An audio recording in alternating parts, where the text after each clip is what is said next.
ইন্না আনজালনাহু কুরআনান আরাবিয়্যান লাআল্লাকুম তা'কিলুন। দুনিয়ার মানুষেরা ভালো করে শুনে রাখো, আমি আল্লাহ তাআলা কোরআনকে অবতীর্ণ করেছি আরবি ভাষায়। আরবি ভাষাটা প্রত্যেকটা ভাষা থেকে সহজ ভাষা।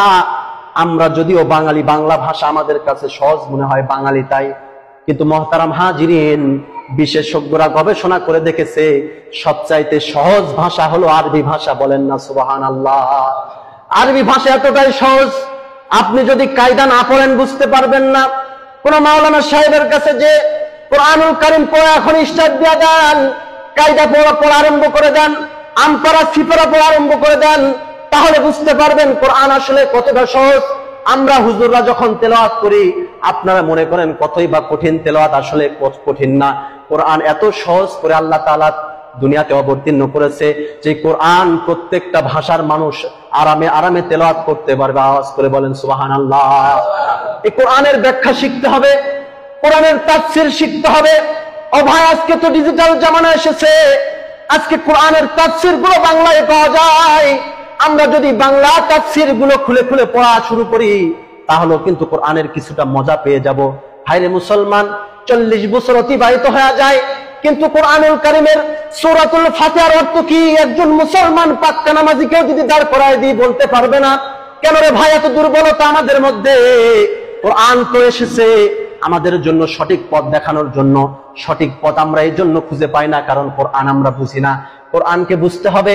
আজকে থেকে নিয়ত করে ফেলেন, কোরআনের 10টা সূরা আমি 10টা সূরার বাংলা তরজমা শিখে ফেলবো।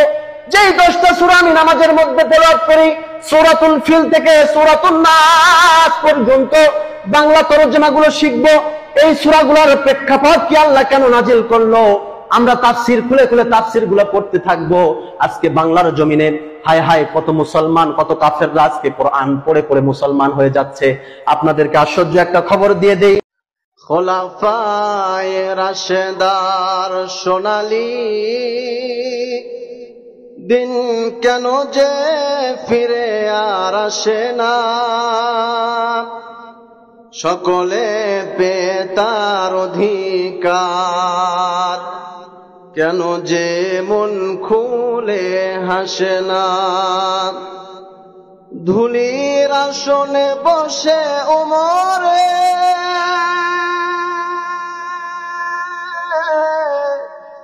রাজ্য শাসন করেছে, ঠিক কিনা বলেন?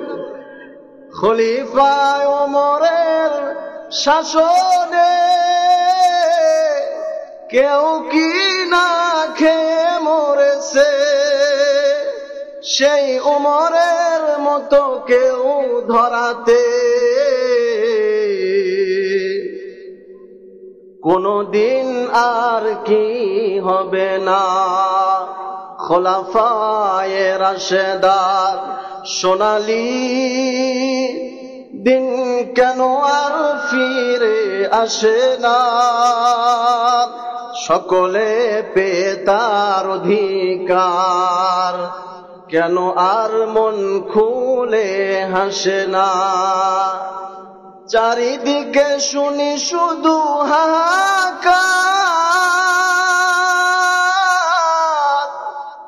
অন্যায় জুলুম অবিচার, এই শাসনের কি অবসান, কোনদিন আর কি হবে না।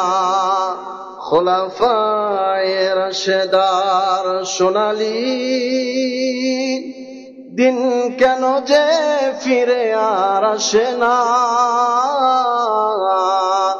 সকলে পেয়ে তার অধিকার, কেন যে মন খুলে হাসে না। খোলাফায়ে রাশেদিন, খোলাফায়ে রাশেদিনরা যেইভাবে তাদের সোনালী যুগকে সাজিয়েছিলেন, ওই যুগে কোনো জুলুম ছিল না, কোনো অন্যায় ছিল না, অবিচার ছিল না, এমন শান্তির সমাজ তৈরি করে দিয়ে গিয়েছিলেন। আজকে মুসলমান ঠিক সেই রকম শান্তির সমাজ আবারও বাংলাদেশে চায়, কথা বলেন ঠিক কিনা? আজকের আলোচনা সেই বিষয়ে হবে। সম্মানিত উপস্থিতি,